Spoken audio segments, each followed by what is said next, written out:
gitu. Itu gunanya.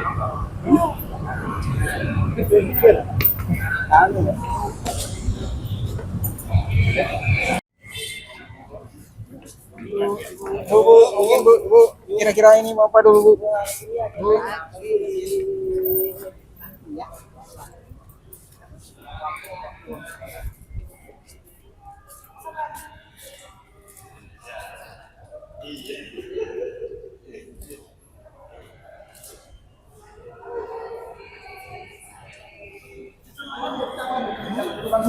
Bu, kasih jalan, Pak, kasih jalan, Pak. Pak, kasih jalan, Pas, Mas, kasih jalan, Mas. Ini kesalahannya jalan. Bu, hari ini agendanya apa, Bu? Kerjasama. Kerjasama. Terkait apa, Bu? Terkait apa, Bu? Pencegahannya, Bu?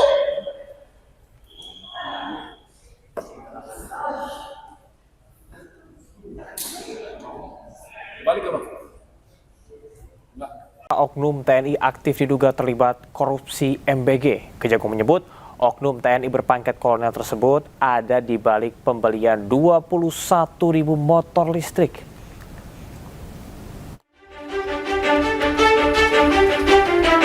Setelah Kejagung menetapkan polisi aktif berpangkat Brigadir Jenderal Lalu Muhammad Iwan sebagai tersangka korupsi MBG, Korps Adi Aksa menyebut ada dugaan keterlibatan oknum anggota TNI aktif dalam pusaran korupsi MBG. Kejagung menyebut oknum TNI berpangkat kolonel itu berinisial BU. Di dalam tubuh Badan Gizi Nasional, BU memiliki jabatan ganda, yakni sebagai Sekretaris Deputi Bidang Penyediaan dan Penyaluran dan Pejabat Pembuat Komitmen atau PPK. Sebagai petinggi di Badan Gizi Nasional, BU diduga ikut kong-kali kong mengatur penggelembungan harga barang dan jasa, termasuk pengadaan sepeda motor listrik yang jumlahnya mencapai 21.801 unit. Walaupun sudah menemukan keterlibatan oknum TNI, namun Kejagung tidak bisa serta-merta memproses BU karena masih berstatus TNI aktif. Penanganan terhadap oknum tersebut, yaitu saudara BU, itu dilaksanakan secara koneksitas bersama dengan penyidik pada Jaksa Agung Muda Militer. Jadi perkara itu termasuk sepeda motor ya, pengadaan sepeda motor itu karena ada keterlibatan oknum TNI aktif. Mendengar anggota yang diduga terlibat korupsi MBG, Mabes TNI langsung buka suara. Kapuspen TNI Brigjen Muhammad Nas menyebut terkait masalah BU akan berkoordinasi dengan Kejagung. Jika terbukti korupsi, maka BU akan ditindaklanjuti sesuai ketentuan hukum. Dalam lingkaran korupsi MBG, Kejagung telah menetapkan 7 orang tersangka, 4 orang petinggi Badan Gizi Nasional, 3 lainnya dari pihak swasta. Tim Liputan Ainus melaporkan.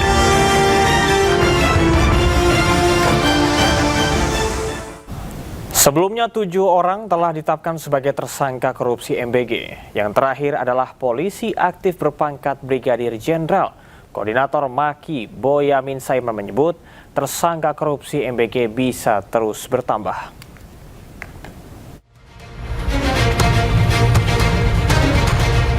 Bak kotak Pandora yang terbuka, tersangka korupsi MBG bertambah lagi. Kejaksaan Agung kali ini menetapkan Lalu Muhammad Iwan sebagai tersangka ke-7 dalam pusaran korupsi MBG. Kejagung menyebut Sekretaris Deputi Bidang Promosi dan Kerjasama Badan Gizi Nasional ini terlibat korupsi penjualan ompreng atau food tray. Modusnya, perwira polisi aktif berpangkat Brigadir Jenderal itu mencari calon mitra untuk mendirikan dapur MBG. Syaratnya, mereka wajib membeli ompreng kepada perusahaan PT SGI. Belakangan terungkap PT SGI ternyata perusahaan yang sengaja ia dirikan. Jadi perannya adalah pada tahun 2025, ini saudara LM ini meminta saksi YCS dan RD mendirikan suatu perusahaan ya, dengan tujuan sarana untuk melakukan penjualan alat berupa food tray kepada calon mitra SPBG dengan harga yang sudah ditentukan oleh tersangka LMI ya. Walaupun sudah menetapkan 7 orang tersangka, Ketua Masyarakat Anti Korupsi Boyamin Saiman menyebut jumlah tersangka korupsi MBG kemungkinan akan bertambah. Boyamin juga mendesak Kejagung tidak hanya menetapkan tersangka, tetapi juga harus bisa mengembalikan kerugian uang negara.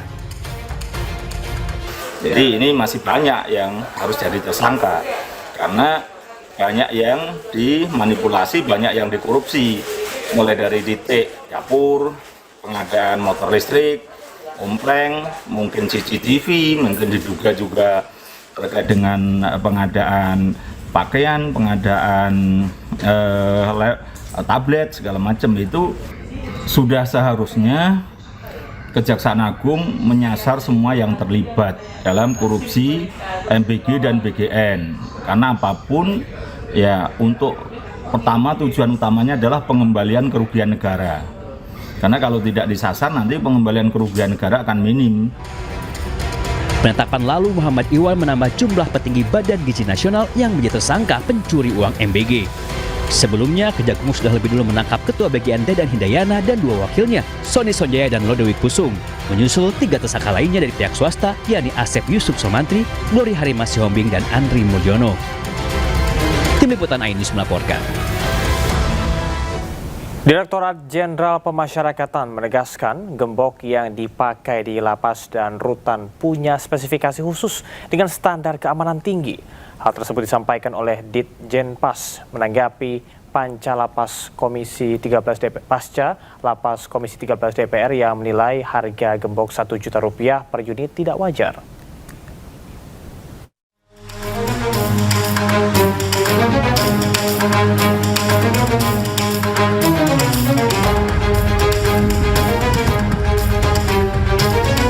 Direktorat Jenderal Pemasyarakatan tegaskan gembok yang digunakan di dalam lapas bukan merupakan gembok komersial biasa.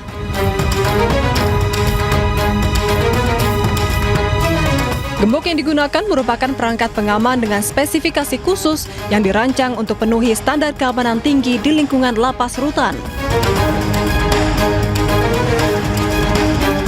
Menurut juru bicara Ditjenpas Rika Priyanti, setiap gembok wajib penuhi syarat ketat, mulai dari bahan logam berkekuatan tinggi, tahan karat, tak mudah rusak, hingga punya sistem anak kunci yang tidak mudah diduplikasi.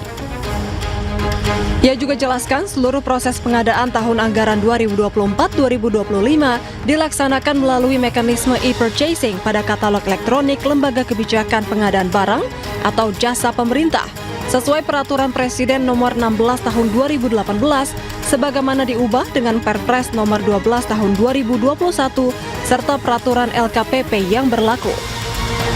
Sebelumnya, Panitia Kerja Lembaga Pemasyarakatan Komisi 13 DPR soroti pengadaan gembok di lingkungan Direktorat Jenderal Pemasyarakatan, Kementerian Imigrasi dan Pemasyarakatan yang nilainya mencapai sekitar Rp92,5 miliar dalam kurun 2 tahun. Anggota Komisi 13 DPR RI Pangeran Khairul Saleh meminta agar pengadaan gembok itu diaudit karena harga satuan gembok yang hampir Rp1 juta per unit dinilai tidak wajar.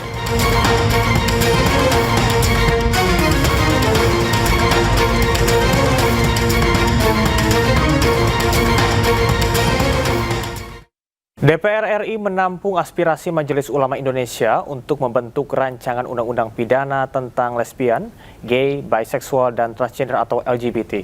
Sementara itu, wacana pemberantasan LGBT menuai beragam tanggapan dari masyarakat.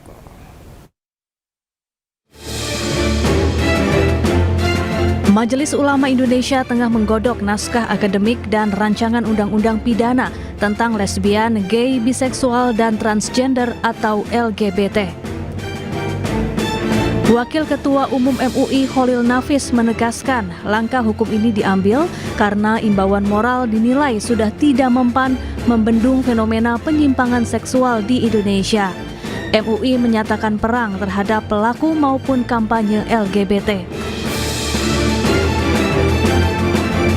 Adapun rancangan undang-undang pidana untuk memberantas perilaku LGBT di Indonesia mendulang beragam tanggapan dari masyarakat.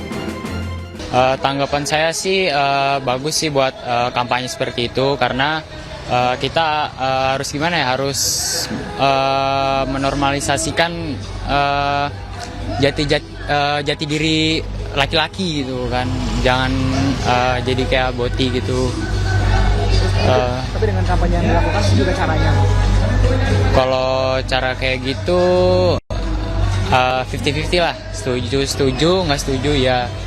Karena mungkin bisa menyakiti hati orang lain juga. Jadi dengan kampanye yang disuarakan, setuju saya. Jadi bisa masyarakat bisa mengetahui apa dampak dari bot ini juga, dan menjadi integritas kita untuk mengenalkan sebenarnya gender kita itu apa sih. Untuk kampanye berantas boti menurut saya oke ya, since LGBT di Indonesia kan masih belum diperbolehkan ya, masih ilegal. Cuman mungkin caranya kali ya Mas, nggak yang lindas boti atau apa anarkis banget. Cuman mungkin bisa baik-baik atau pengarahan kayak kalau nemu orang yang agak-agak boti bisa mungkin diluruskan atau dibilang baik-baik gitu. Ya, tapi jangan anarkis juga sih, kan manusia juga ya walaupun boti. Sementara itu DPR telah menampung aspirasi MUI untuk memberantas LGBT dan akan membahasnya. Tim Liputan iNews melaporkan.